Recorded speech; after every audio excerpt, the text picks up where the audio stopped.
blurred life is just a series of random excitations.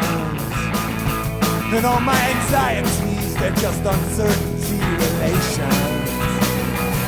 Now at last got me a Here we are with the beady, disapproving eye of Schrodinger's cat angrily staring down at us, ready to disregard that cautionary tale and dive into the mysteries of how the universe works.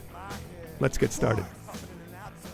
Two of the most fundamental and pervasive equations that govern the universe are the heat equation and the wave equation. If we study the heat equation, we soon start seeing terms of the form e to the minus x squared and factors of square root of 2 pi start popping up. And yet, at the lowest level, the heat equation can easily be simulated by a bunch of dumb particles, or late-night football hooligans randomly meandering to and fro. What about the wave equation? It's just as pervasive, just as fundamental. Dive into that and you start seeing sine, cosine, Euler's identity. But down at the lowest level, there's nothing but inane platitudes about some mysterious wave-particle duality. Let's put an end to that right now. Can we take those same particles randomly walking back and forth so as to give us the heat equation and make them generate the wave equation instead? Put an end to this nonsense about wave-particle paradoxes once and for all? Stick around. Brownian motion, in other words, particles executing something like stepwise motion so that the direction of every successive step has no relation to the direction of the previous step, is something we see happening all around us. Dust particles floating in air, a drop of ink diffusing into a glass of water, a sugar cube dissolving in hot tea, the way that heat is dissipated or transferred. I'm guessing most of the people who have made it even this far into the video probably know a thing or two about Brownian motion. But let's just briefly run it down to make a smoother transition to what comes next. The simple way to model Brownian motion is as follows. A particle in some space, it can also be a grid or checkerboard or an irregular tiling or even some weird random lattice, travels along in a certain direction and something happens. Maybe a timer goes off, maybe it encounters some other particle or obstacle, or maybe it reaches the next node of that grid. But whenever that happens, the particle randomly picks another direction out of all the ones that might be available to it on this space and starts off again just as before. To make things easier to simulate, let's assume any particles in the space in question follow the same clock and they have the same propagation speed. But eventually even that requirement can be relaxed significantly. If the particle we just considered repeats that random walk over and over, and if we assume all the obstacles and new directions are evenly distributed at some larger magnification, we'll get something that looks like Brownian motion.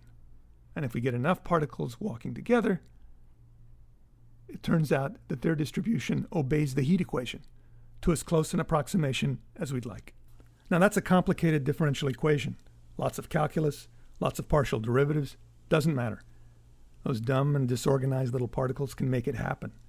In fact, their cluelessness about where to go next, to the extent that their choices are completely random and independent of what anything else on that space is doing, is part of what makes it happen. Can we do something similar for the wave equation? Can we find some way to get particles to generate waves instead of just diffusion and dissolution? You might find it doubtful. Waves are about elasticity and momentum and sine waves that go up and down forever, whereas diffusion is just heat death and slack and decay. But waves are fundamental too, right? Especially at the quantum level. So it seems like there ought to be some simple and general purpose way of generating them too, right? The answer is yes, there is. And it's pretty similar to what I just described for Brownian motion, except that the particles will need to have a sign. They can be positive or negative, like a particle and antiparticle, so that particle-antiparticle pairs can pop up here and there. And they can also annihilate. Is that starting to sound vaguely familiar?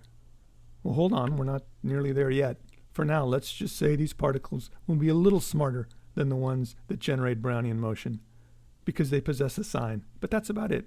Still very dumb and still very disorganized. And the rules of propagation are very similar to those for Brownian motion.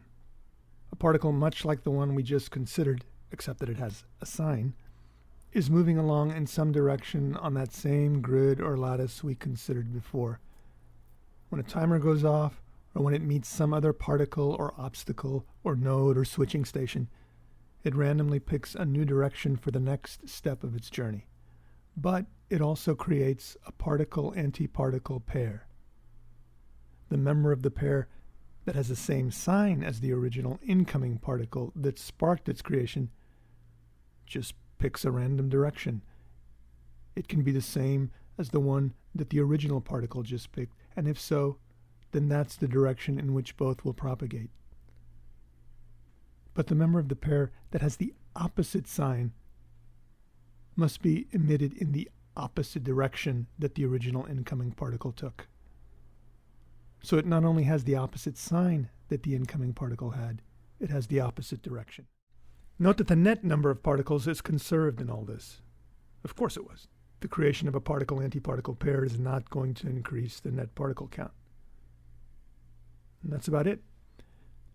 Those particles will, from that point on, execute the same Brownian motion and trigger a new particle-antiparticle pair, just like the original particle did. But we are going to insist that particles of opposite sign that wind up moving in the same direction and the same location must cancel each other out and annihilate. Makes sense, right?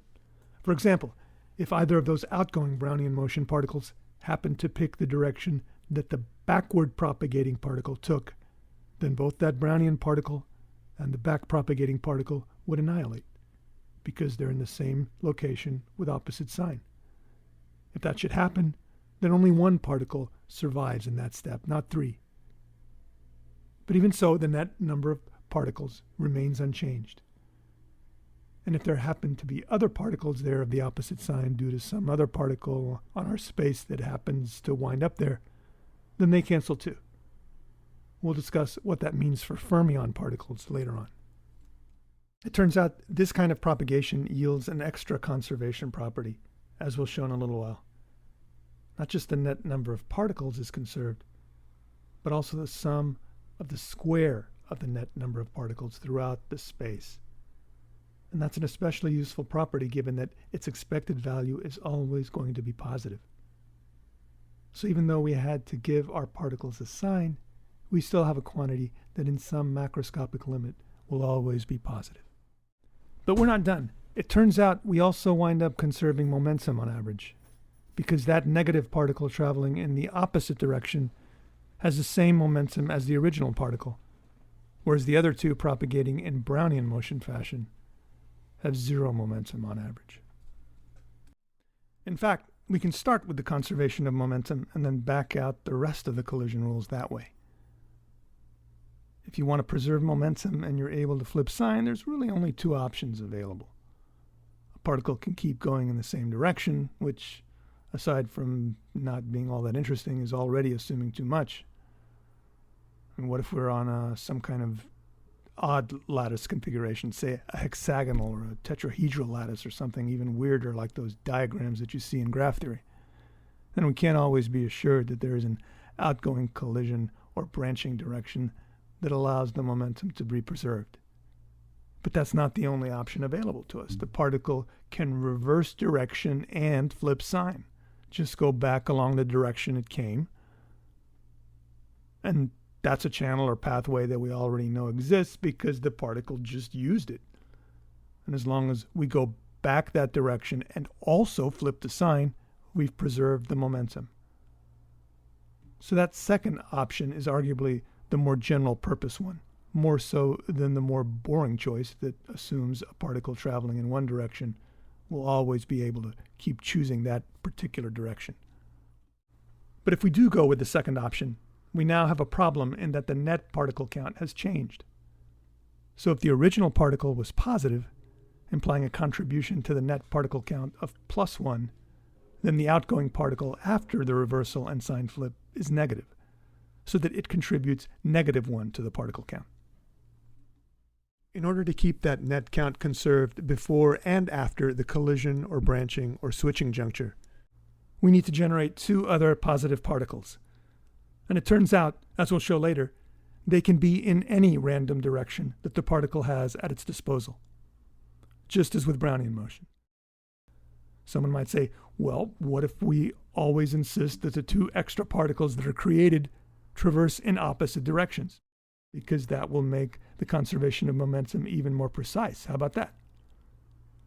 Again, that's fine if you're working with Euclidean space, but having an oppositely oriented pair of outgoing directions isn't something we're assured of.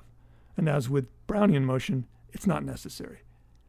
Because as long as the lattice or grid or graph is homogeneous enough at some magnification length so that those irregularities and asymmetries average out, we'll be fine.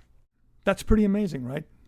These particles don't know about calculus. They don't know about Hilbert spaces or eigenvalues or Bell's inequality or anything like that. They might not even have a Euclidean space to walk around in.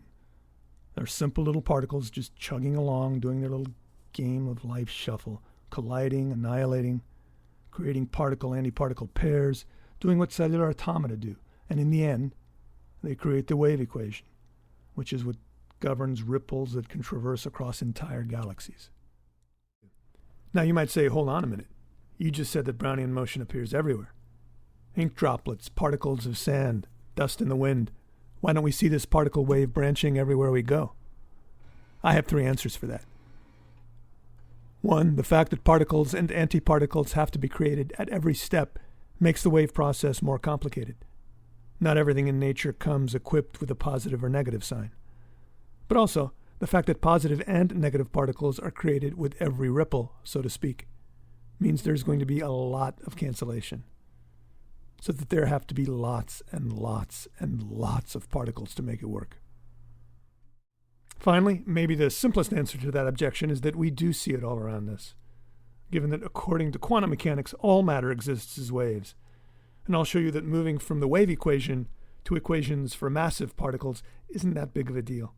Yes, we do need to deal with enormous numbers of particles.